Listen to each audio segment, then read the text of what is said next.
தங்கம், இப்பதான் நீ ஒரு விஷயம் தெளிவா புரிஞ்சுக்கணும். ஆமா, நீ இப்போ நின்னுட்டு இருக்கிற இடம் சாதாரணமான இடம் இல்ல. இது வரைக்கும் நீ கடந்து வந்த வழி சுலபமான பாதையும் இல்லை. அதனாலதான் இப்போ உனக்கு சில விஷயங்கள் ரொம்ப கஷ்டமா தோணுது. அதுக்கு அர்த்தம் நீ பொறுப்போட வளர்ந்துகிட்டு இருக்கிற அறிகுறி தான். நீ எல்லாருக்கும் புரியிற வழியில போகல, உன் மனசுக்கு சரின்னு தோணுற வழியில தான் நீ போய்கிட்டு இருக்க.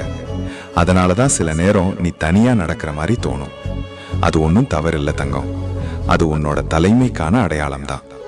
அதுக்காக இன்னும் நீ வேகமா ஓடவும் வேண்டாம், உடனே நின்று போகவும் வேண்டாம். இப்படியே உன் வேகத்துல நீ தொடர்ந்து பயணம் செய். நீ போகிற திசை சரிதான். அதுக்கிடையில சந்தேகம் வருதுன்னா அது உன் மனசு வளர்ந்து அடுத்த நிலைக்கு தயாராகுது என்பதற்கான சின்ன சிக்னல் தான். அதனால நீ நிம்மதியா இருத்தங்கம். உன் அப்பா உன்னை சரியான பாதையில தான் கூப்பிட்டு போறேன்.